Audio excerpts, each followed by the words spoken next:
모든 인간은 선택으로 점철된 인생을 삽니다. 계속해서 선택을 하면서 산다는 뜻이에요. 그래서 인생은 선택이다 라는 명제는 일견 옳아 보이죠.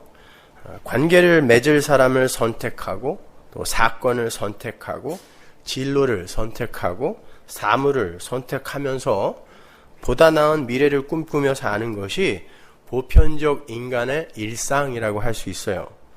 심지어 인간들은 자신들의 선택이 스스로에게 유리하게 결정지어지도록 종교 행위를 빙자해서 열심히 빌기도 하죠. 아니, 거의 대부분의 종교인들이 그러한 자신의 그 선택의 용의를 위해서 자신의 종교와 신을 이용하고 있다 해도 과언이 아니에요. 이렇게 인간은 자신의 미래를 위해서 수많은 선택의 미로 속에서 좌충우돌하는 삶을 살고 있는 거예요. 그런데 잘 생각해보면 선택이라는 건요, 질문이라는 것을 전제로 하는 개념이라는 걸 알 수 있죠. 어떤 대학을 갈 것인가, 어떤 사람을 선택할 것인가, 어떤 직장을 선택할 것인가 등등 선택의 전제는 항상 질문이에요. 그런데 그 질문에는 층위가 있습니다. 예를 들어서 어떤 회사를 선택할 것인가를 고민해 보지 않은 사람은 어떤 부서에서 일을 할 것인가에 대한 대답을 하기가 어려워요. 그리고 어떤 학교에 들어갈 것인가를 고민해 보지 않은 사람은 어떤 학과에 들어가서 무엇을 전공할 것인가에 대답을 하기가 어렵습니다. 그렇게 선택에도 그 선택을 유발하는 인생의 그 질문에도 층위와 서열이 있는 거예요. 그렇다면 그 선택이라는 것을 유발하는 인생의 질문 중에 가장 상위 질문이 뭘까요? 무엇을 우선 선택을 해야 돼요? 그래야 그 나머지들을 선택할 수 있잖아요. 뭡니까? 유명한 셰익스피어의 소설 햄릿에 나오는 사느냐 죽느냐 그것이 문제로다. 사느냐 죽느냐 거기에 대한 선택을 먼저 해야 돼요. 일단 죽음이냐 삶이냐를 선택을 해야 그 나머지 선택이 가능해질 수 있단 말입니다. 그렇게 살아있는 모든 인간은 삶을 선택한 사람들이에요.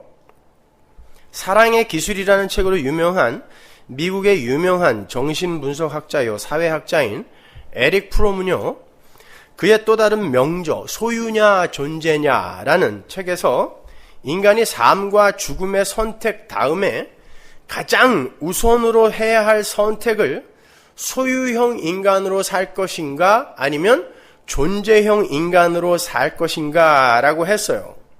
에릭 프롬은 우리가 몸담고 있는 사회는 전적으로 소유지향과 이윤 추구라는 것을 중심 가치로 삼아서 살아가고 있다고 정확한 진단을 내리죠. 모든 인간은 돈이나 명예, 권력 등에 대해서 무한한 탐욕을 갖고 있어요. 무한한 탐욕.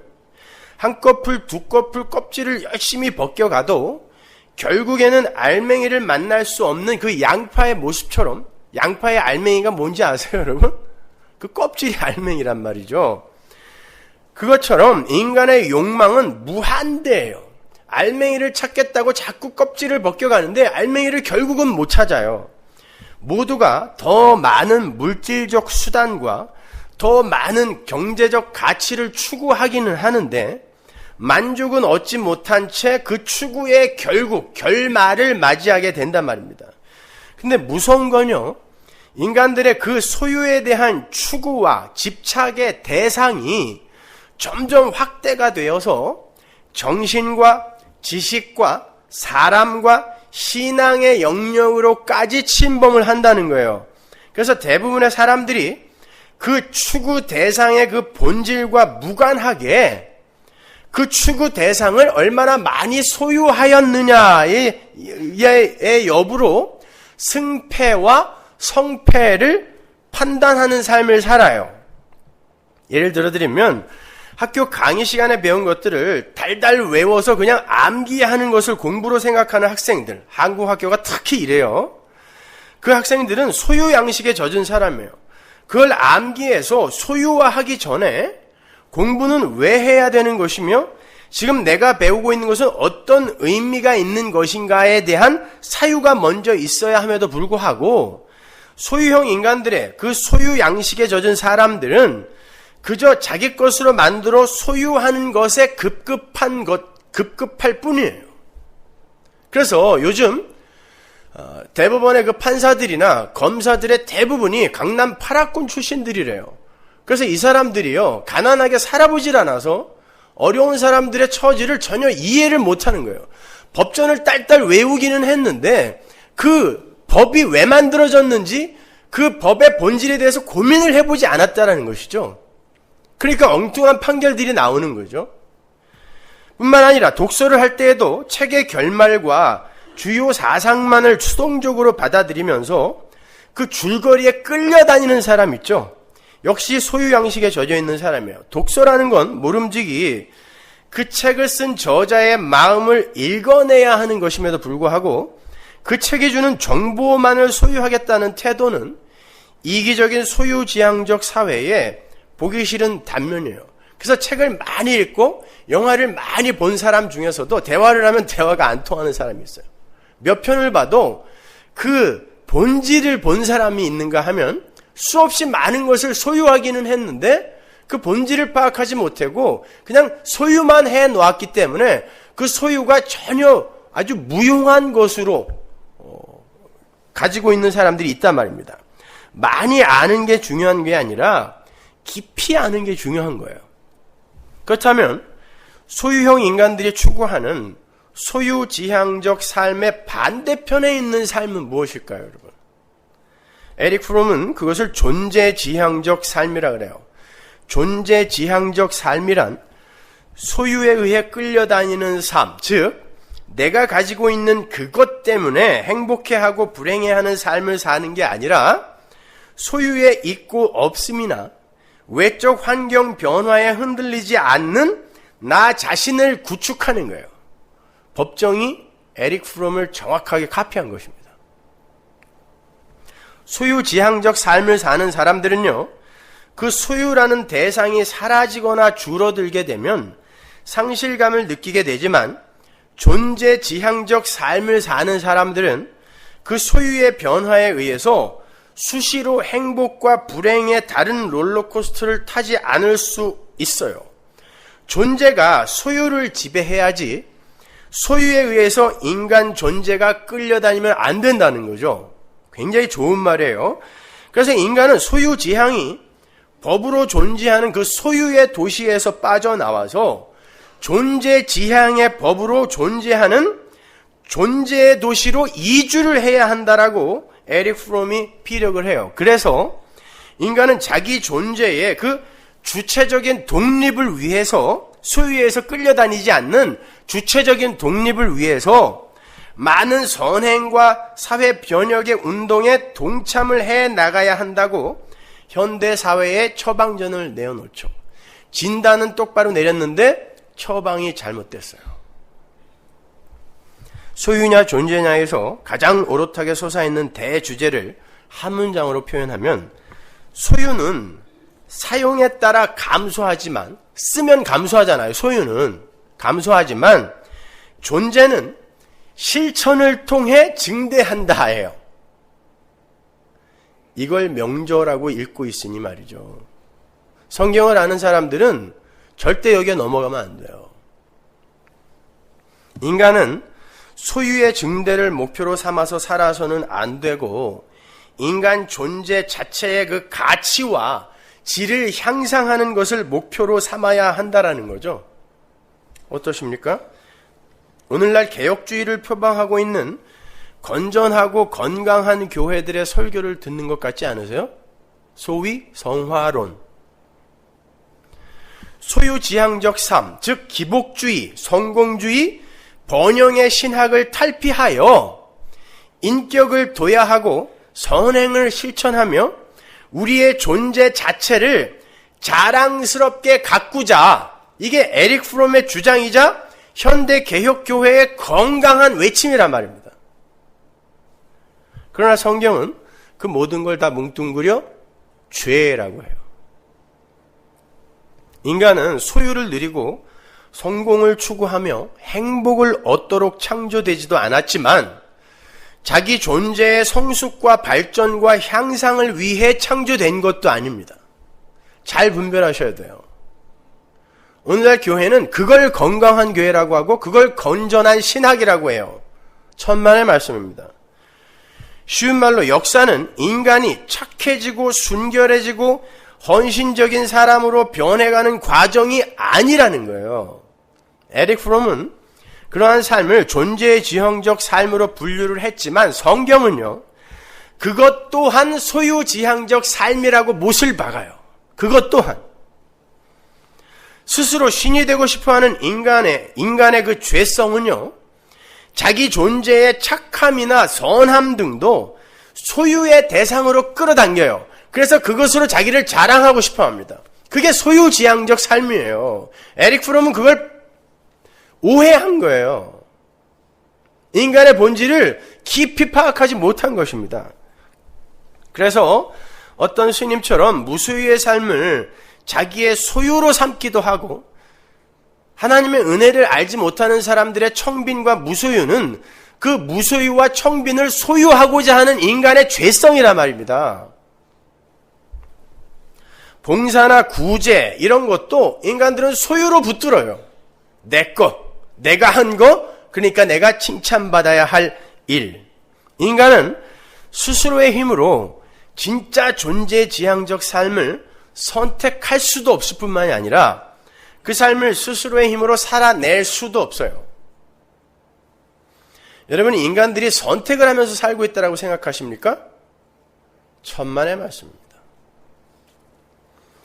성경은 그러한 인간의 행위에는 별 관심이 없어요. 인간들의 행위, 사건화된 인간들의 행위에는 별 관심이 없어요. 성경이 관심을 갖는 건 그러한 행위를 하는 그를 움직이는 게 무엇인가를 아는 거예요. 그래서 나쁜 일 한 놈도 천국 가고 착한 일 많이 한 이가 지옥 가는 일이 성경에 그려져 있는 거예요. 고린도전서 13장 3절 보세요. 내가 내게 있는 모든 것으로 구제하고 또 내 몸을 불사르게 내어줄지라도 사랑이 없으면 내게 아무 유익이 없느니라. 이게 nothing이란 뜻이거든요. 없다란 뜻이에요. 헛거다. 내 모든 걸 다 털어서 구제를 하는 행위. 요만큼도 안 남기고 내 모든 걸 전부 털어서 남을 돕는 행위란 뜻이에요. 그리고 남을 위해 내 몸을 불사르도록 분신이죠, 이거.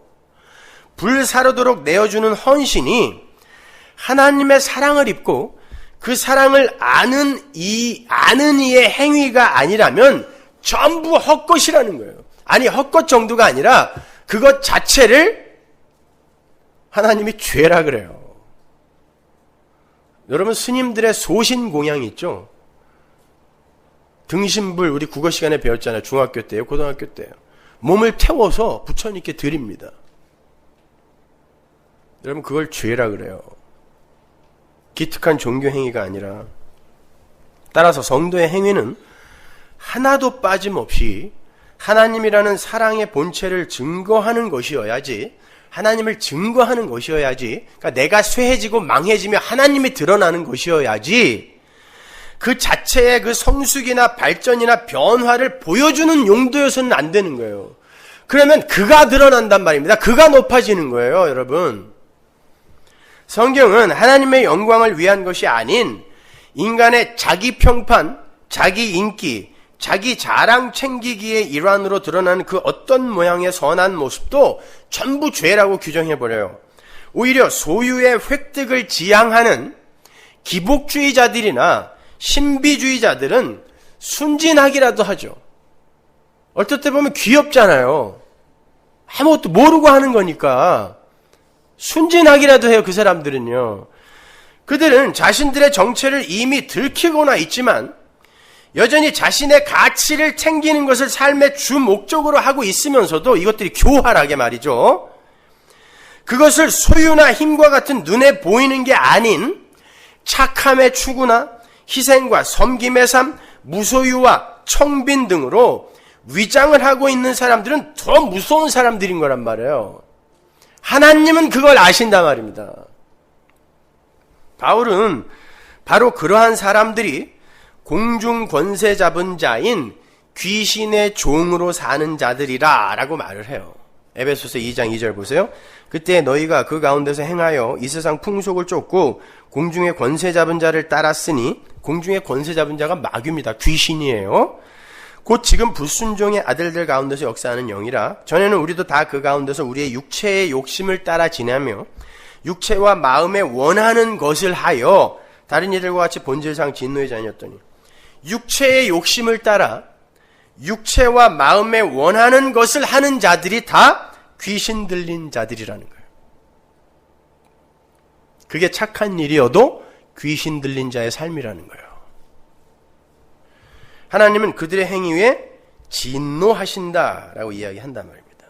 사람들이 하나님이 무엇을 좋아하실 것인가 조차도 자신들의 선악 구조로 지들끼리 합의하여 지키고 있는 거란 말이에요.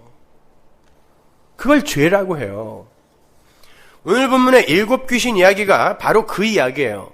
어떤 사람 속에 귀신이 살고 있었습니다. 귀신이라는 건 실제로 존재하는 마귀의 실체를 이야기하기도 하지만 우리 속에 여전히 존재하는 자아숭배의 삶, 나를 주인으로 하여 사는 삶, 그 자아숭배의 삶인 그 마귀적 속성 전체를 귀신, 마귀, 사탄이라고 한단 말이에요. 실존하는 존재이기도 하지만 그런 총합적인 개념을 마귀, 귀신이라고도 해요. 어리석은 사람들이 귀신 들림이라는 걸 입에 거품이나 물고 비정상적인 행동을 하는 것 정도로 생각하죠. 헛것이나 보고 헛소리나 듣고 하는 거, 목소리가 막 애기 목소리로 나오고 이러는 거, 그건 그냥 질병이라 그러는 거예요. 진짜 무서운 귀신 들림은 그 정도가 아닙니다. 그건 병이에요, 여러분. 물론 그러한 질병도 사망의 증상이기는 해요. 그러나 정신분열증 같은 유의 그 정신과적 질병만을 귀신 들림으로 이해를 하는 것은 아주 잘못된 거예요. 우리 인간들의 뇌세포는 무려 1000억 개가 넘습니다. 1000억 개가 넘어요. 그 뇌세포들이 시냅스라는 연결장치로 이어져 있어요. 그 시스템으로 화학 전달 물질이 흘러서 정보가 전달이 되는 거예요. 그렇게 뇌세포 속에서 일을 하는 신경 전달 물질 중에 도파민이라는 것이 있는데, 그 도파민이라는 것은 간단하게 말하면 몰핀 같은 역할을 해서 감정, 동기부여, 욕망, 쾌락 등에 영향을 미치죠. 이 도파민 분비 조절에 이상이 발생하면 사람에게 다양한 질환이 생기게 되는데요. 도파민의 분비가 너무 많아지면 조울증이나 정신분열증을 일으키고요. 도파민의 분비가 줄어들 경우에는 우울증을 일으키게 돼요. 따라서 귀신이 들렸다고 하는 사람들에게 항도파민제 주사를 한 방 주면 차분해지게 됩니다. 주님이 지금 그런 일을 하러 오셨겠습니까? 항도파민제 같은 그런 역할을 하러 오셨겠어요? 그런 류의 귀신을 쫓으러 오셨겠냐고요, 여러분. 주님이 귀신을 쫓아낸다라는 건 보다 본질적이며 근본적인 죄의 뿌리이자 본질의 총합을 부수고 밀어내는 걸 이야기하는 거예요. 그게 축귀인 거예요, 여러분. 우리는 지난 시간에 여러 가지 그림을 통하여 거듭남의 상태와 거듭남의 모양은 하고 있으나 여전히 죄인 된 자의 상태를 비교해 봤어요. 제가 두 그림을 이렇게 그려서 보여드렸죠. 여전히 자기 인생의 주인공이 자기 자신인 상태에서 아무리 겉을 깨끗하게 하고 선행을 하며 종교적 열심을 부린다고 해도 그러한 상태에서 격발된 착함과 열심은 하나님 앞에서 전혀 카운트가 되지 않는 죄에 불과한 것이다 라는 것을 우리는 살펴봤어요. 그게 곧 거짓심이 폭로되는 닭의 비상이라 그랬죠. 닭들의 비상. 곧 떨어진단 말입니다. 나는 것처럼 보여도. 예수님 당시 그러한 삶을 살던 대표적인 사람들이 바리새인들이었단 말입니다. 서기관들이었단 말이에요. 지금 그들에게 이 이야기를 하고 있는 거란 말입니다. 그 깨끗한 사람들에게, 그 착한 사람들에게, 그렇게 율법에 요만큼이라도 흠이 없었던 그 사람들에게 귀신 이야기를 하는 거예요. 니들이 7 귀신 들린 놈들이야 이놈들아 이야기하는 거예요. 누가복음 18장 11절 보세요. 바리새인은 서서 따로 기도하여 가로되 하나님이여 나는 다른 사람들 곧 토색, 불의, 간음을 하는 자들과 같지 아니하고 이거 안 했다는 것입니다. 여러분. 욕심 부리지 않았고 거짓말하지 않았다는 거예요. 그리고 음란한 삶 살지 않았다는 거예요. 진짜로. 이 세리와도 같지 아니함을 감사하나이다. 나는 일에 2번씩 금식하고 또 소득의 11조를 드리나이다 하고 세리는 멀리 서서 감히 눈을 들어 하늘을 우러러보지도 못하고 다만 가슴을 치며 가로되 하나님이여 불쌍히 여기옵소서 나는 죄인이로소이다 하였느니라. 내가 너희에게 이르노니 이 사람이 저보다 의롭다 하심을 받고 집에 내려갔느니라. 무릇 자기를 높이는 자는 낮아지고 자기를 낮추는 자는 높아지려 하시느니라. 열심히 기도하며 일에 2번씩 금식하고 11조도 꼬박꼬박 했고 욕심이 많거나 부정직하거나 음탕하지도 않았던 바리새인을 주께서 불의하다 그래요. 근데 주님께 가까이 오지도 못하고 감히 하늘도 우러러보지 못하고요. 멀찌감치 서서 저는 죄인입니다. 저는 주님이 불쌍히 여겨주시지 않으면 존재 자체가 불가능한 사람입니다. 라고 면목 없이 쭈그려 있는 사람. 이 사람을 하나님이 의인이라고 한다고요. 하나님이 여러분에게 무엇을 요구하는지 아시겠어요, 여러분? 하나님은 여러분에게 근사한 40일 금식기도 수차례, 1년에 수차례씩 가는 단기 선교, 도에 지나치게 하는 헌금 이런 거 요구하지 않으세요. 마음에도 없는 구제 이런 거 요구하지 않으세요. 하나님, 저는 하나님의 은혜가 없으면 존재 자체가 불가능한 자인데 어쩌면 좋습니까? 하고 면목 없는 자리에 서는 것을 하나님이 요구하신단 말입니다, 여러분. 하나님 앞에 카운트되는 건 그 사람의 행위가 아니에요. 그가 정말 인간이라는 피조물의 실체와 하나님이라는 존재의 위대함을 아느냐. 그래서 요한복음에서 영생은 하나님과 하나님의 보내신 자 예수 그리스도를 아는 것이라고 하는 거예요. 아는 것. 그분이 누군지를 알면 내가 누군지를 알게 돼요. 그리고 나와 그분 사이의 그 갭을, 이건 도저히 메꿔질 수 없는 갭을 누군가가 채워주지 않으면 안 된다는 것을 알고 하나님의 은혜만을 꼭 붙들게 되는 것입니다. 그걸 영생이라고 하는 거예요. 바리새인들, 주님은 그토록 열심히 종교 행위를 했고 그토록 열심히 착한 일을 행했던 바리새인들에게 이렇게 말씀을 하시기도 했어요. 요한복음 8장 44절, 너희는 너희 아비 마귀에게서 났으니 너희 아비의 욕심을 너희도 행하고자 하느니라. 너희들은 마귀다 그런 뜻이에요. 귀신 들렸다 그런 뜻이에요. 그 착한 사람들에게 귀신 들렸다. 이렇게 착한 일이든 악한 일이든 자기의 영광과 가치와 자랑과 만족을 챙기기 위한 모든 시도가 귀신 들린 자의 행위인 거예요, 여러분. 그게 마귀의 행사인 거예요. 그러니까 착한 마귀 있다 없다. 우리의 인간적 관점으로 봤을 때 착한 마귀 있어요, 없어요? 여러분, 마귀는 이 땅에서 광명한 천사로 보여지게 되어 있어요. 여러분, 악당 같은 마귀는 그건 미련한 마귀예요. 진짜 마귀는 착한 마귀로 보여요. 그런데 오늘 본문에 보시면 그 존재의 주도권을 귀신이 쥐고 있음을 알 수 있어요. 본문 43절 이하에 보세요. 더러운 귀신이 사람에게서 나갔을 때 물 없는 곳으로 다니며 쉬기를 구하되 얻지 못하고 이에 가로되 내가 나온 내 집으로 돌아가리라 하고 와보니 그 집이 비고 소재되고 수리되었거늘 이에 가서 저보다 더 악한 귀신 7을 데리고 들어가서 거하니 그 사람의 나중 형편이 저보다 더욱 심하게 되느니라. 이 악한 세대가 또한 이렇게 되리라. 귀신이 사람의 허락도 안 받고 자기 마음대로 나갔다 들어갔다 하죠. 우리가 여기에서 그 귀신이 애초에 있던 곳에서 왜 나갔느냐를 밝히는 건 무의미한 수고예요. 왜냐하면 성경이 그것을 밝히지 않고 있기 때문에 그래요. 우리가 이 이야기를 통해서 알 수 있는 사실은 인간이 귀신에 들고 나는 것에 전혀 관여를 할 수 없다라는 사실이에요. 지 마음대로 들어갔다 나갔다 한단 말입니다. 마치 감기를 비롯한 질병이 자기 마음대로 들어갔다 나갔다 하는 것과 비슷하고요. 도박이나 알코올이나 마약 등의 중독들이 자기 마음대로 들어왔다가 나가는 현상과 비슷하기도 해요. 여러분, 중독이라는 건 우리가 의지를 결단하고 노력을 하여 몰아낼 수 있는 게 아닙니다. 중독이라는 건 지가 찾아왔다가 지가 나가는 거예요. 그거를 앓으라고 하나님이 우리에게 그런 것들을 허락하신 것입니다. 손가락이 아니라 팔목을 잘라도 겨드랑이에 끼고 하는 거예요, 사람은요. 왜 그런 모습을 보여주냐면 중독이라는 건 네가 물리칠 수 있는 게 아니다라는 것입니다.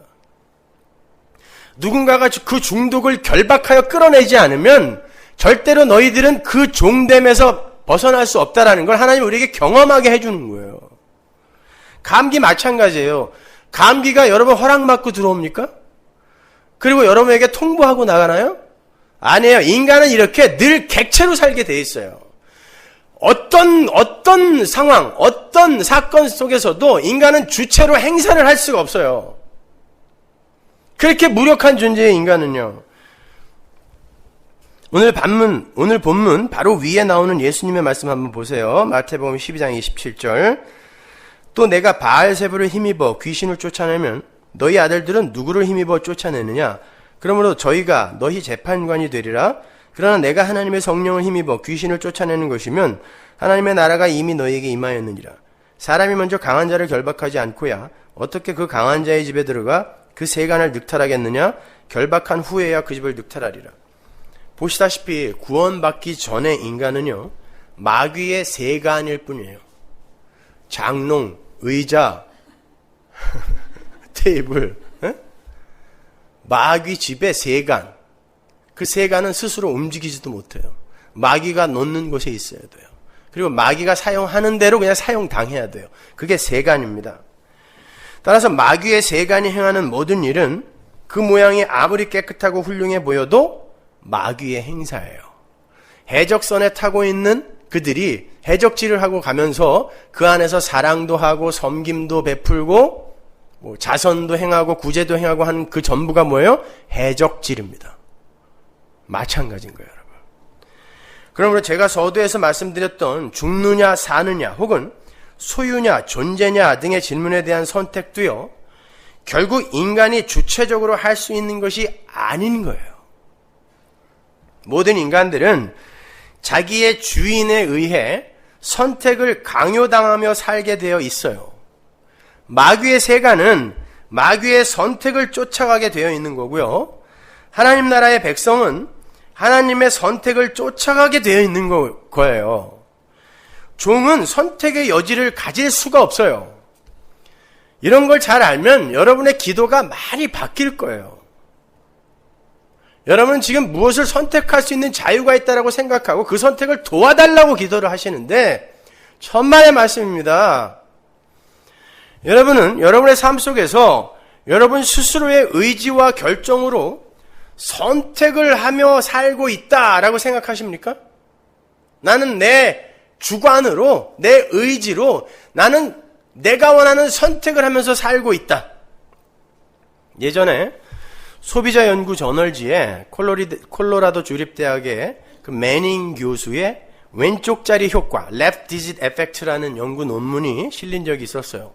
소비자들은 가격표 왼쪽짜리의 변화에 민감하다는 거예요. 왜? 왼쪽부터 글을 읽기 시작했거든요, 인간들이. 그래서 left digit effect라는 게 나온 건데 100원짜리 물건의 가격표를요 99불 90전으로 바꾸면 소비자들은 100과 90을 비교하게 됩니다. 뒷자리는 아무리 바꿔도 아무런 효과가 없어요. 앞자리 한 자리만 바꾸면 소비자들은 깜짝 놀라는 거예요. 저렇게 싸졌어? 일전 싸진 건데. 실제로 학생들에게요 2불짜리 볼펜과 4불짜리 볼펜을 제시해 놓고 4불짜리 볼펜만 3불 99전으로 가격표를 바꿨더니 44%가 2불짜리를 놔두고 3불 99전짜리를 사더라는 것이죠. 이득받다는 거예요. 인간들이 이렇게 속고 있는 것입니다. 여러분, 백화점의 상품 진열, 거울의 배치, 화장실의 배치, 왜 어떤 데는 화장실을 그렇게 찾기가 힘든가? 왜 백화점에는 시계가 없는가? 왜 수시로 거울이 달려있는가? 이게 전부 고도의 소비 심리학에서 나온 것들입니다. 여러분은 스스로 선택을 한다고 생각하지만 누군가에게 지금 선택을 강요당하고 있는 거예요. 라스베가스에 가면 왜 모든 객실 입구가 빠진코를 통과하게 되어 있을까요? 선택하라는 것입니다. 그래서 하기 싫은 사람도 한 기계, 두 기계 지나가다 보면 에라 한번 넣고 가자 이렇게 되는 거예요.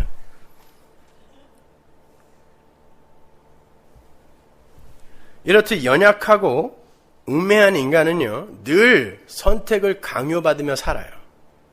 그래서 아담 속의 인간은 늘 죄만 선택합니다. 이 세상은 마귀가 다스리고 있거든요. 그가 죄를 선택하라고 늘 선택을 강요하고 있어요. 그래서 모든 인간은 죽음의 길인 소유형의 삶을 선택하는 거예요.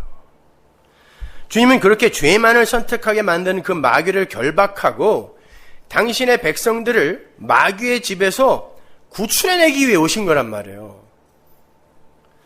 그리고는 그들에게 하나님의 뜻을 선택하게 만들어버리는 걸 구속이라 그래요. 그런데 구원받은 성도가 선택하게 될 그 하나님의 뜻이 뭡니까? 자신을 부인하고 예수를 믿는 것으로 수렴이 된단 말이에요. 그래서 성도의 선택은 늘 예자가 망하는 쪽으로 점철이 되게 돼요. 그래서 여러분이 뭘 선택만 하면 망하는 거예요. 내 예자가 죽는 쪽으로 하나님이 나를 끌고 가는 거예요. 내 선택을. 바울과 요한이 그 구속의 현실을 어떻게 표현하나 보세요. 골로새서 1장 13절.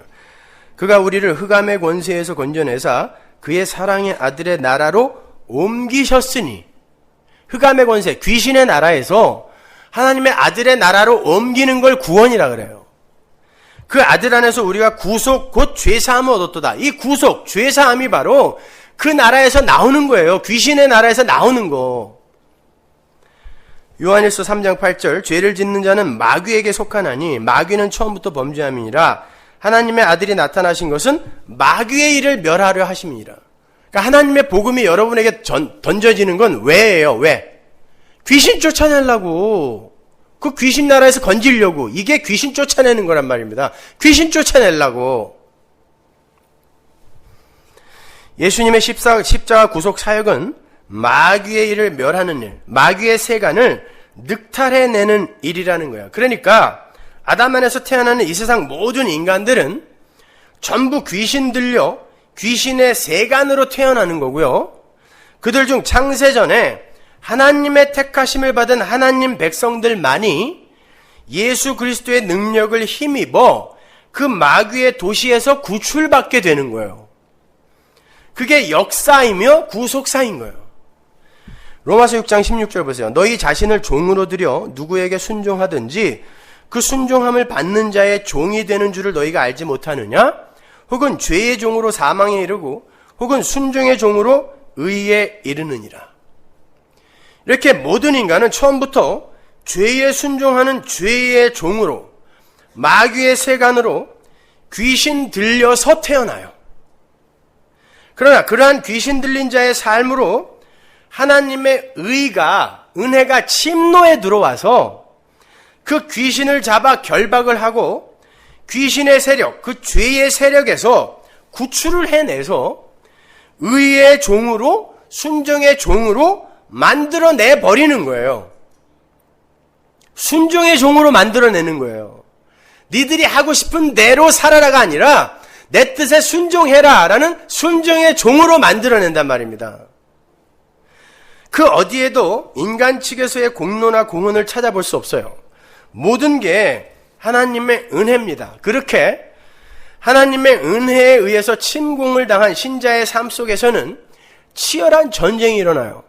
자기 자신의 신됨, 그러니까 자기 자신의 인기와 평판과 자랑과 만족을 위해 살기 원하는 그 마귀적 속성이 하나님의 은혜의 철장에 의해서 무참하게 짓밟히게 되는 거예요.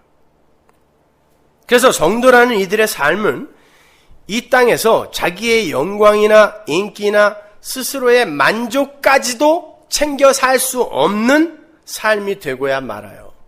그래서 힘들어요. 그걸 고난이라고 하는 거예요.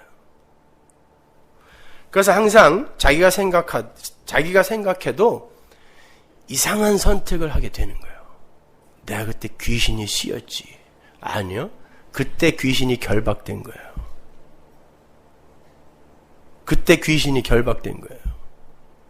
여러분이 원하는 대로 된 게 귀신 씌운 거예요. 그런데 예수 그리스도의 의의 침공을 받지도 못한 자들이 스스로 신이 되고자 하는 아담적 욕망을 채우기 위해서 사랑과 헌신과 섬김과 봉사 등을 흉내내는 경우가 왕왕 있어요. 그것을 오늘 본문이 깨끗이 소재되어 있다라고 표현하는 거예요. 깨끗이 소재되어 있어. 귀신이 잠깐 나갔다 들어왔더니 깨끗이 소재해놨어. 귀신이 어디 다른 거처가 없을까 하고 자기 마음대로 외출했습니다. 물 없는 곳, 즉 은혜의 생수가 없는 곳을 찾아다니면서 다른 거처를 마련하고자 했는데 물이 없는 곳에는 귀신들이 전부 들어차 있어요. 이게 현 세상의 실체예요. 물이 없는 곳, 은혜가 없는 곳은 전부 귀신들이 들어차 있어요.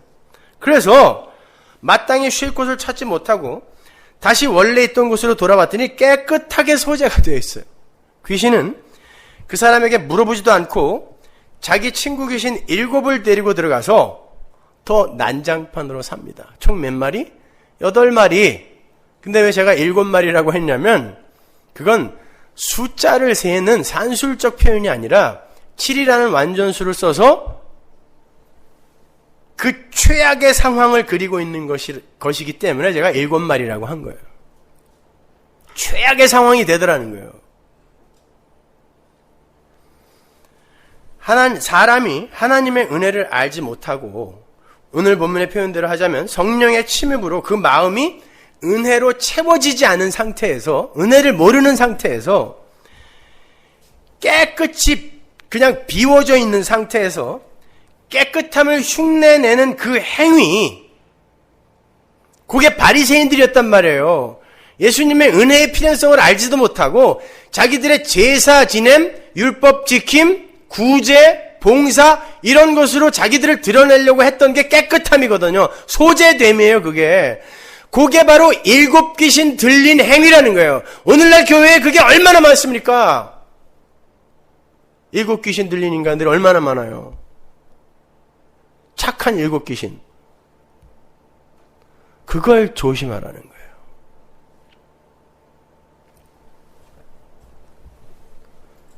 예를 들어서 불교나 동양 철학 등의 참선 같은 걸 한번 생각해 보세요.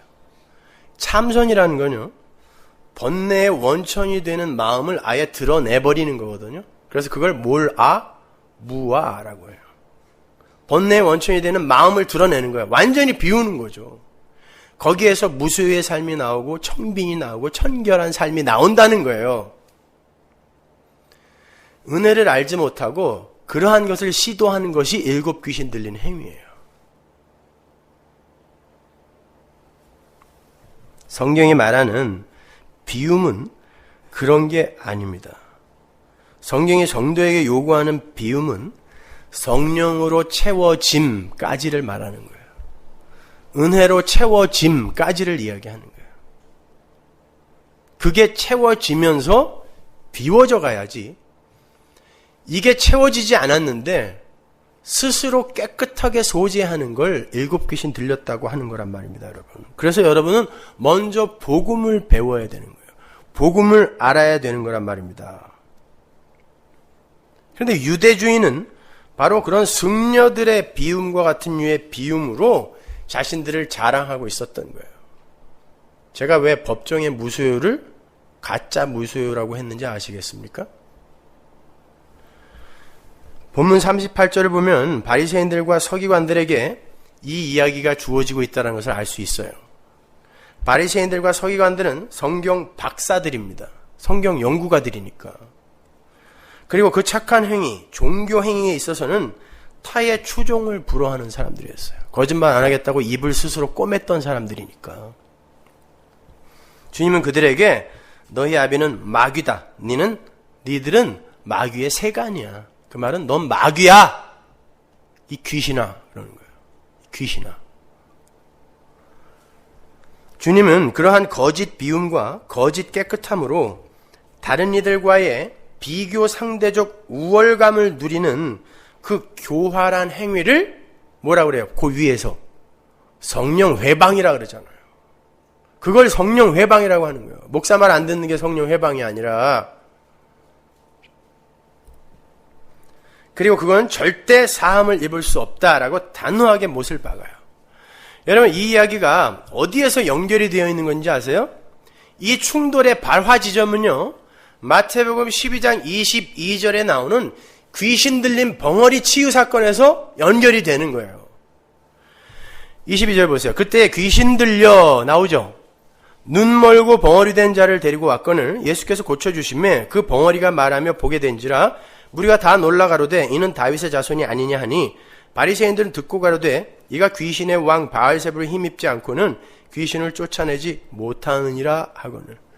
예수님께서 귀신 들려서 눈 멀고 귀가 먼 사람에게 귀신을 쫓아주셨어요. 여러분, 이런 거 읽으면서 또 김기동이가 이야기하는 것처럼 모든 병은 다 귀신이 들어와서 그런 건가 보다 생각하시면 안 돼요. 이건 하나의 상징이에요. 마귀의 세력 하에 있는 자들은 반드시 사망으로 떨어지게 되어 있는데 그 사망의 증상으로 질병이 온다라는 것을 상징으로 이야기해 주는 거지 모든 게 다 귀신이 들어와서 되는 거 아니란 말입니다. 귀신한테 책임 전가시키지 마세요. 많이 먹어서 살찌는 거고 그래서 병든 거고 운동 안 해서 병드는 거예요. 무슨 귀신이에요, 귀신은.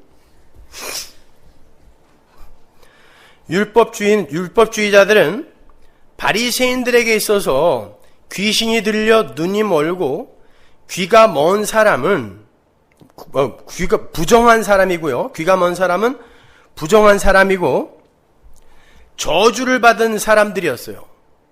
그래서 예수님의 제자들조차 날 때부터 소경된 일을 가리키면서 이가 누구의 죄로 이렇게 된 것이냐고 물었던 거예요. 제자들까지도.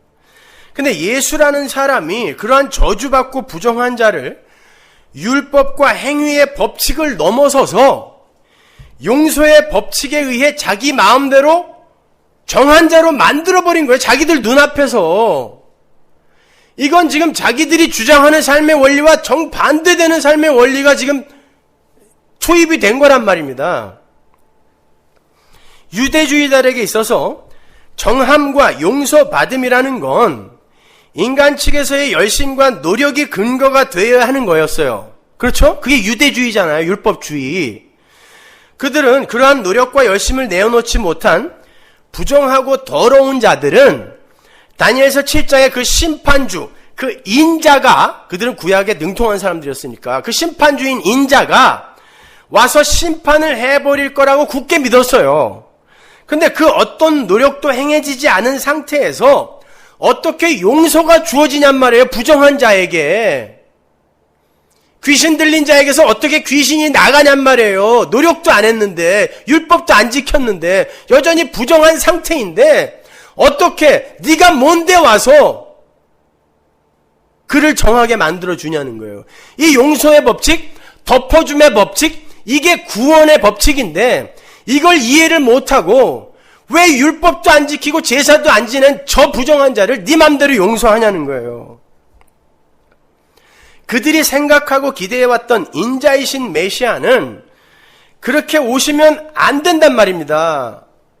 그래서 그 바리새인들이 그 예수님의 축귀 사건을 바알세불을 힘입어 행한 사건이라고 한 거예요. 왜? 자기들 생각에 인자인 메시아가 와서 한 일이 아니라 마귀가 한 거니까. 그때 예수님께서 성령 회방이라는 용서받지 못할 죄에 대해서 언급을 하시는 거예요. 하나님을 향한 모든 죄와 회방이 용서의 법칙에 의해서 선물로 덮이는 시대가 왔다는 거예요. 모든 죄와 허물은 사해질 수 있다라는 전제가 떨어지고 있단 말입니다, 지금. 그 증거로 아무것도 행하지도 요구하지도 않은 귀신 들린 자에게서 귀신이 쫓겨나가는 그림을 지금 보여준 거예요. 보라고. 이게 표적이라고, 이게. 내 십자가 죽음에 의해 귀신은 이렇게 아무 너희들의 행함을 근거하지 않고 나가게 될 것이다라는 걸 그림으로 보여준 거예요. 그런데 이 세상 사람들이 왜 하나님처럼 선악과 따먹고 하나님처럼 강하게 된 인간들이 스스로의 노력과 힘과 의지를 묵살당한 채 수동적 약자의 모습으로 내려가야 하느냐 하고 반기를 든 거예요. 요게 귀신 들린 자인 것입니다. 그렇게 하나님의 은혜의 법칙에 조금이라도 흠집을 내는 게 바로 성령 회방 사건이에요. 그러니까 알메니안주의는 성령 회방자들입니다. 근데 주님은 인자를 거역하는 건 사함을 받을 수 있다 그러죠. 그건 주님이 이사야서 53장의 예언대로 연약한 자로 감추어진 자로 이 땅에 오셨기 때문에 인간인 인자, 예수를 못 알아보는 건 괜찮아요. 어차피 감추어져 오셨거든요. 그러나 성령이 오셔서 이분이 바로 이렇게 연약하고 감추어진 모습으로 온 이분이 바로 메시아이며 이분의 십자가 죽음이 실패가 아니라 바로 승리다라는 걸 성령이 와서 가르쳐주는 시대가 온단 말이에요. 은혜의 시대. 그때에도 은혜가 무슨 말이냐, 우리가 열심히 노력해서 착해져야지 라고 하는 자들은 성령을 못 받은 거기 때문에 성령 회방죄가 되는 거고 그들은 용서 못 받는다는 뜻이에요. 그러니까 은혜의 법칙, 덮어줌의 법칙, 이걸 정말 절절한 눈물과 함께 이해 못한 사람은 아직 성령 받은 사람 아닙니다. 착한 마귀예요. 고린도전서 15장 45절 보세요. 기록된 바 첫사람 아담은 산령이 되었다 함과 같이 마지막 아담은 살려주는 영이 되었나니. 예수 그리스도의 영, 성령이 살려주는 영이래요. 여기서 여러분은 살려주는 이라는 단어를 주의 깊게 보셔야 돼요. 살려준다는 말은 인본주의에 빠져있는 사람들에게 있어서 대단히 기분 나쁜 말이에요. 여러분 길 가고 있는데 누가 와서 내가 당신 살려줄까요? 그럼 뭐라 그러시겠어요? 난 살아있는데 무슨 소리 하는 거냐? 네가 왜 날 살려줘? 이게 살아있다라고 착각하는 인간들이에요. 그래서 굉장히 기분 나빠해요. 살려준다라는 말은요. 그런데 성경은 주님을 가리켜 살려주는 영이라 그래요. 그 말은 성령이 아니면 절대 자력으로 살아날 자가 없다란 뜻이에요. 그래서 살려주는 영이에요. 그래서 예수님께서 귀신을 쫓아내시고는 내가 성령을 힘입어 귀신을 쫓아냈다라고 말씀하신 거예요. 귀신은 성령에 의해서만 쫓겨나갈 수 있다라는 거예요. 성령에 의해서만. 우리의 노력으로 절대 안 된다는 뜻입니다. 성령에 의해서만.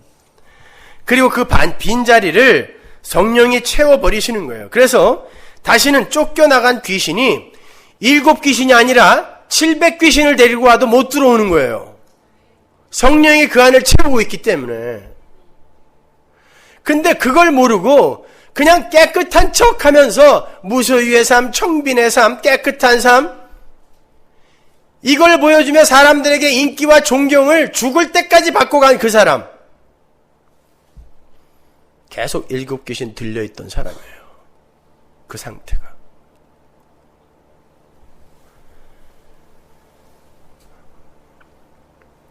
이제 성령이 임한 자의 삶은 절대로 착한 척, 훌륭한 척, 깨끗한 척, 열심인 척 하면서 다른 이들의 존경과 인기와 평판을 챙길 수 없는 삶으로 끌려가게 돼요.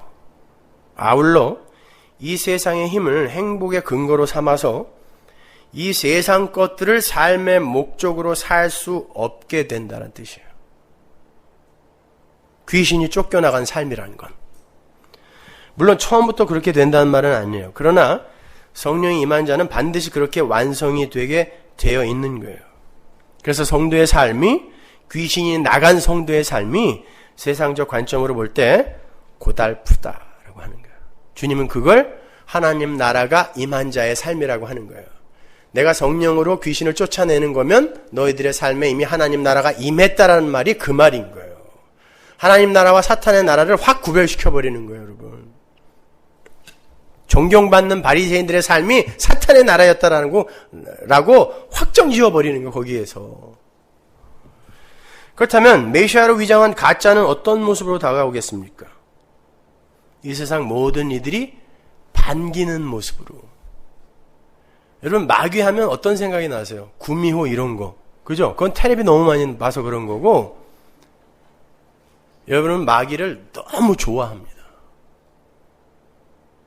마귀도 IQ가 있지. 여러분, 머리에 뿔 달고 이렇게 찾아올 것 같으세요? 여러분이 가장 좋아하는 모습으로 와요. 그리고 가장 존경받을 만한 모습으로 옵니다. 고린도후서 11장 14절 보세요. 이것이 이상한 일이 아니라 사단도 자기를 광명의 천사로 가장하니 그러므로 사단의 일꾼들도 자기를 의의 일꾼으로 가장하는 것이 또한 큰일이 아니라 흔히 있는 일이다라는 뜻이에요. 그건 뭐 큰일이라고 생각해. 늘 있는 일이야. 사단도 광명의 천사로 니들이 좋아하는 모습으로 오는데 사단의 하수인들은 어떻게 했느냐? 니들이 아주 존경할 만한 모습으로 온다라는 뜻이에요. 흔히 있는 일이니까 당황하지 마라 그러는 거야. 그러나 저희의 결국은 그 행위대로 되리라. 인간은 날 때부터 마귀의 종으로 오기 때문에 생내적으로요, 마귀의 뜻을 좋아하게 되어 있어요. 날 때부터 죄인이기 때문에. 그리고 그 마귀를 우호적으로 접대하게 돼요. 그래서 번영의 신학이니 뭐니 하면서 이 세상 사람들이 좋아하는 것들의 획득을 돕겠다고 하는 조엘 오스틴 같은 사람들이 인기를 끄는 거예요. 광명한 천사니까. 그런데 더욱더 무서운 건 마귀가 양의 탈을 쓰고도 온다는 거예요. 마태복음 7장 15절 보세요. 거짓 선지자들을 삼가라. 양의 옷을 입고 너희에게 나오나 속에는 누락질하는 일이라. 그의 열매로 그들을 알지니 가시나무에서 포도를 또는 엉겅퀴에서 무화과를 따겠느냐. 이와 같이 좋은 나무마다 아름다운 열매를 맺고 못된 나무가 나쁜 열매를 맺나니. 이런 구절을 읽으실 때 여러분 참 조심하셔야 돼요. 잘 들어보세요. 이거 읽어드리니까 또 속으로 거봐, 좋은 열매를 맺어야 좋은 나무지, 이러고 있죠, 또 속으로. 나 아주 속 터져가지고. 자, 마귀가 순결하고 연약하고 착하고 여린 모습, 양의 탈을 쓴 모습으로 와서 그러한 것들로도 인간의 만족과 영광을 챙기게 독려한다는 뜻이에요. 양의 탈을 입고 와서 양처럼 살아. 그게 정말 사람들에게 존경받는 일이란다. 양처럼 살아. 그리고 나를 봐, 양처럼 살고 있잖아 하고 온다는 뜻이에요. 그래서 우리 주님께서 알곡과 가라지를 추수 때까지 놔두라 그런 거야. 너희들은 판별 못한다고. 우리는 여전히 선악 구조를 갖고 있기 때문에 우리는 판단 못해요. 그래서 놔두라는 거예요. 추수는 내가 한다는 것입니다. 그러나 그렇게 착하고 순결하고 열심 있는 종교 행위를 내어놓는 사람들도 그게 좋은 열매인 것 같잖아요. 사람들도 하나님의 은혜에 의해 선택된 사람이 아니면 지옥을 면치 못한다는 거예요. 그게 마태복음 7장에 주여 주여 하고 소리를 지르면서 항변한 마귀의 자식들이죠. 주님은 그들에게 너희들이 아무리 좋은 열매 비슷한 가짜 열매를 내어놓는다 할지라도 나는 안 속는다라고 말씀하시는 거예요. 그게 좋은 나무가 좋은 열매를 맺고 나쁜 나무는 나쁜 열매를 맺을 뿐이다 라는 어구 속에 들어있는 진의인 거예요. 니들이 지금 좋은 열매인 것처럼 남들은 세상이 다 속을 만큼 그렇게 열매들을 내어놓고 있는데 니들이 원래 나쁜 나무인데 어떻게 좋은 열매가 맺겠니? 사람들은 다 속지만 나는 안 속아. 예, 이 뜻이요. 착한 일 많이 해라가 아니라 좋은 열매는 하나님이 맺는 거예요. 나무가 맺는다 그러잖아요, 요한복음에서. 니들이 맺는 게 아니라 내가 맺을 건데 니들은 근사한 열매들을 갖고 와갖고 세상 사람들을 다 속이고 나에게까지 갖고 왔구나. 근데 니들이 원래 나쁜 나무인데 어떻게 좋은 열매가 맺니? 거짓말하지 마라고 이야기하는 거예요.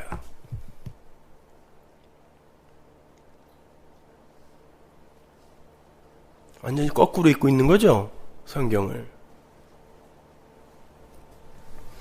그래서 문맥이 중요한 거예요, 여러분. 그래서 오늘 본문 바로 위에서도 똑같이 나무와 실과의 이야기가 등장하는 거예요. 바리새인들아, 이 나쁜 나무들아, 제발 착한 척 좀 하지 말아라. 니들이 7 귀신 들린 자들인데 뭘 좋은 열매를 갖고 왔다고 자꾸 이렇게 내미는 거야. 이 나쁜 나무들아. 어떠세요? 일관성이 있죠? 마귀의 나라는 절대 마귀 나라 백성들의 열심에 의해 정복이 안 된다는 거예요. 그게 어떻게 사탄의 나라를 이 마귀의 세력이 서로 충돌하여 분열을 일으키겠느냐, 그 말씀을 그래서 하신 거예요. 니들은 여전히 귀신 들려있는 자인데 귀신 들려있는 자들이 거기에서 지금 빠져나왔다고 하는데 니들의 행사 또한 귀신 들린 자의 행사야. 근데 어떻게 그게 분열이 되겠니? 이런 뜻이에요. 귀신은 성령에 의해서만 나간다. 은혜에 의해서만 나간다라는 거예요, 여러분. 그렇게 예수 그리스도의 십자가 공로와 십자가 은혜에 의해서 죄에서 건짐을 받게 되는 구원의 이야기를 질병이 치유되는 사건으로, 또 귀신이 나가는 것 등으로 알기 쉽게 설명을 해 주신 게 예수님의 표적이며 행적이었던 거예요. 그래서 당연히 예수를 알아보는 자들은 귀신 들린 자에게서 귀신이 나가 벙어리가 말을 하고 귀머거리가 듣게 되는 사건을 보면 예수의 은혜, 그 은혜에 의해 쫓겨간 사망, 이걸 알아먹어야 되는데 하나도 못 알아보더라는 것입니다. 그래서 바리새인들이 인간의 공로와 열심을 배제한 예수님의 그 은혜 사역을 가리켜서 마귀의 행사라고 비난한 거예요. 네가 마귀다 그러는 거예요. 네가 마귀다. 그래서 착한 성도들은요, 제가 이런 설교하면 저보고 마귀 새끼라 그래요. 이단이라고. 어쩌면 성경과 그렇게 똑같은지 몰라. 에? 아주 무서워요.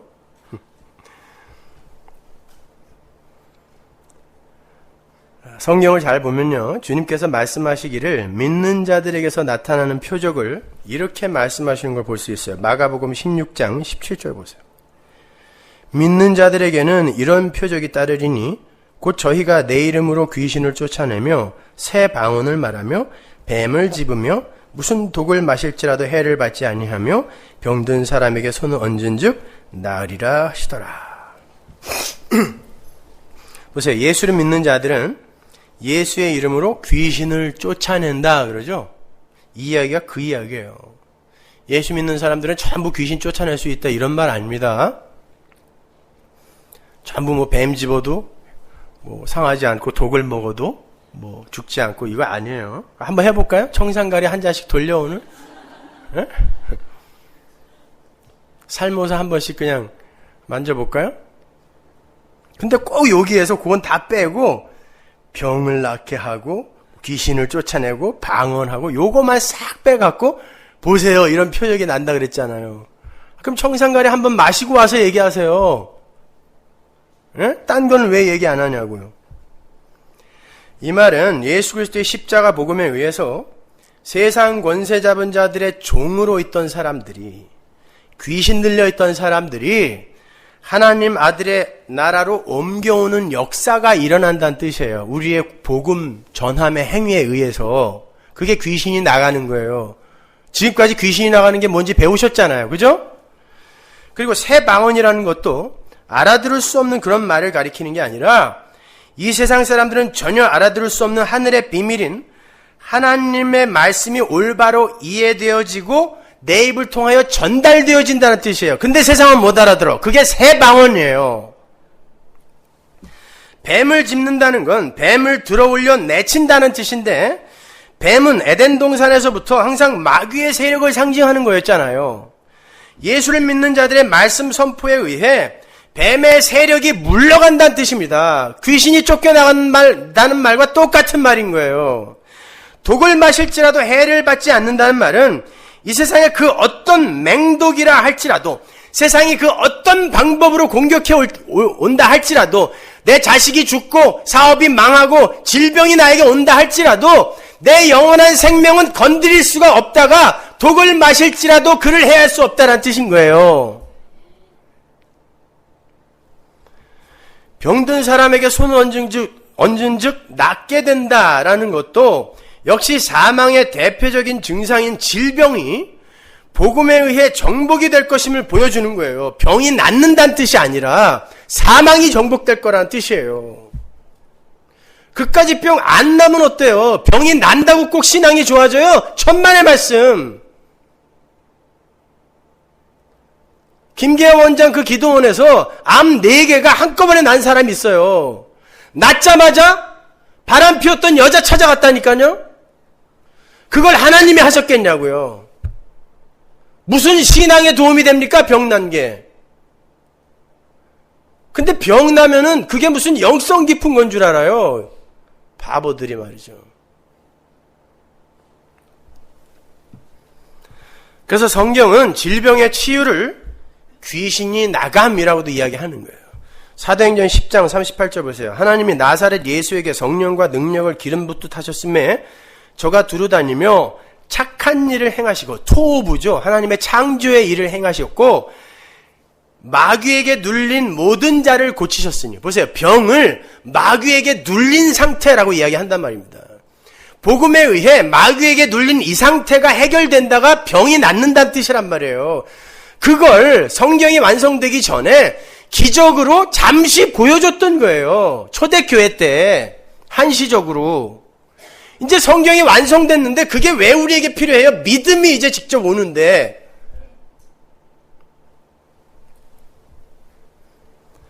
절대 여러분은 그런 눈에 보이는 가시적 현상에 의해서 흔들려 다니면 안 돼요. 그럼 믿음 없는 자의 대표적인 표징이에요. 믿음이 없으니까 자꾸 보여달라 그러는 거 아니에요.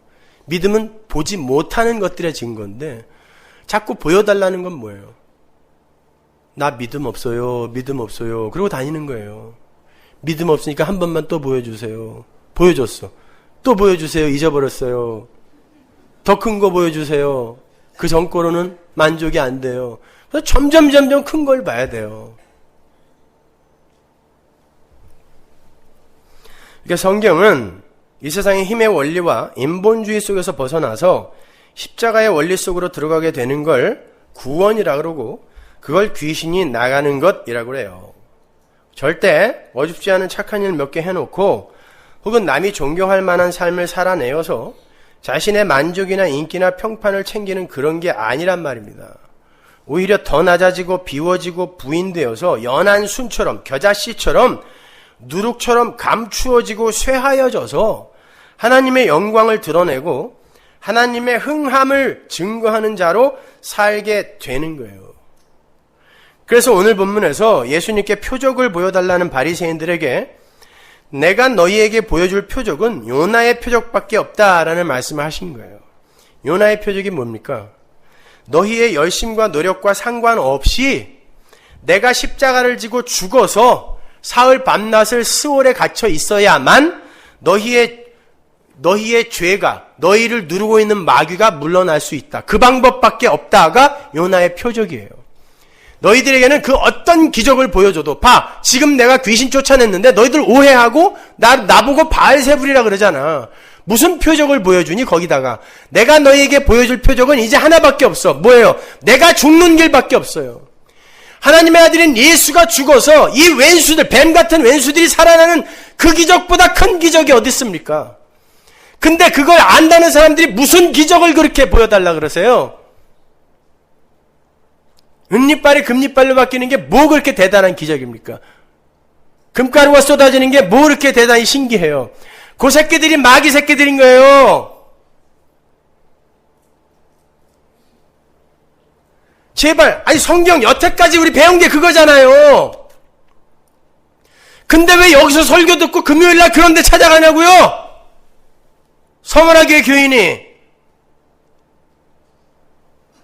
은사 집회, 성령 집회가 웬 말입니까? 거기 가서 뭐 하시겠다는 거예요, 도대체? 눈에 보이는 거 몇 개 또 보고 싶다는 거 아닙니까? 이게 믿음 없는 사람들인 거예요. 귀가 막혀 있으면서 듣는 척하고 앉아 있는 거예요, 여기요.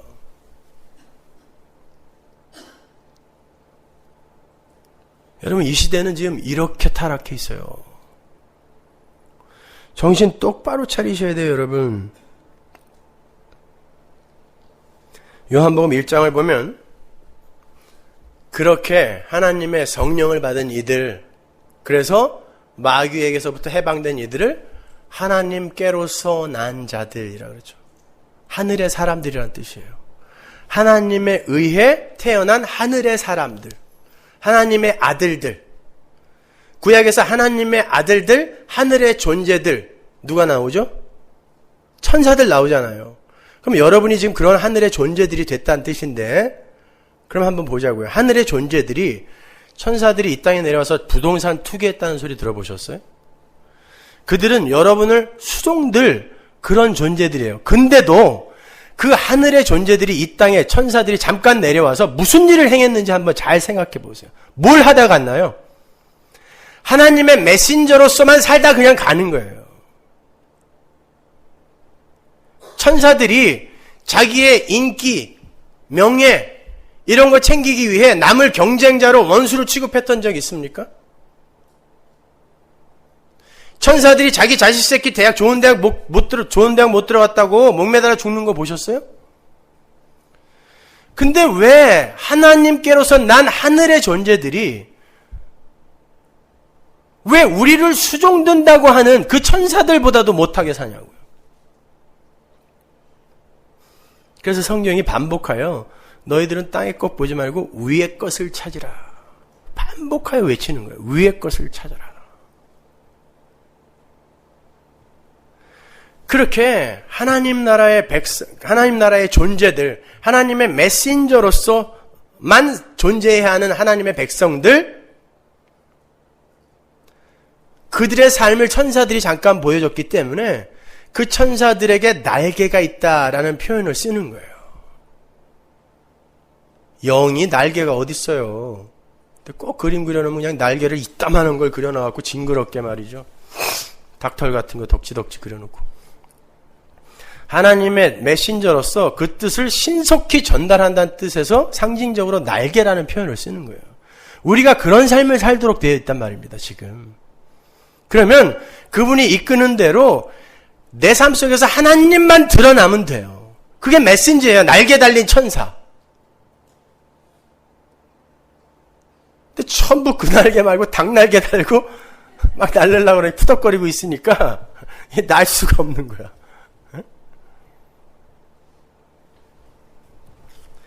골로새서 3장 1절 보세요. 그러므로 너희가 그리스도와 함께 다시 살리심을 받았으면 위의 것을 찾아라. 거기는 그리스도께서 하나님 우편에 앉아 계시느니라. 위의 것을 생각하고 땅의 것을 생각하지 말라. 이는 너희가 죽었대요. 너희 생명이 그리스도와 함께 하나님 안에 감추었습니다. 이게 귀신의 세계에서 죽고 하나님의 아들의 나라에서 새로운 피조물로 사는 그리스도인의 삶인 거예요. 따라서 성도의 삶이란 에릭 프롬의 구분처럼 소유지향적 삶도 아니고요. 존재지향적 삶도 아니에요. 성도의 삶은 오직 하나님의 은혜와 영광만을 드러내며 찬양하는 자기 부인의 삶, 십자가의 삶, 즉 하나님 증거지향적 삶이에요. 자기 존재지향적 삶 아니에요. 하나님 증거지향적 삶, 그게 진짜 존재지향적 삶이에요. 나머진 전부 소유지향적 삶입니다. 여전히 나라는 우상을 삶의 중심에 올려놓고 선악구조에 의한 이러저러한 행위들 몇 개 내어놓고 나는 성숙했네, 나는 발전했네, 나는 다른 사람들보다 나은 삶을 살고 있네, 이딴 소리들 좀 하지 마세요. 도끼인 개끼네요. 백도로 나가는 수 있어요, 그러다가. 그게 일곱 귀신 들린 자들의 삶이에요. 뭐가 더 낫습니까? 50보 100보지. 둘 다 도망가는 놈은 마찬가지예요.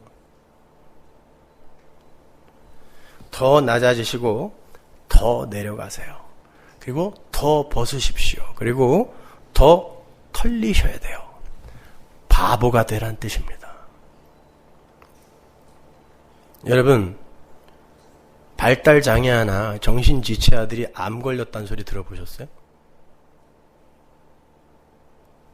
난 우리 고집사님한테 정신박약아들이 암 환자로 보고된 게 한 건도 없다라는 소리 듣고 깜짝 놀랐어요. 아, 그거구나. 이 시대는 너무 똑똑해서 고통을 받고 있는 거구나. 너무 똑똑해서. 옛날에 우리 동네에 이 연탄찌개 날리는 친구 이름이 성수였거든요.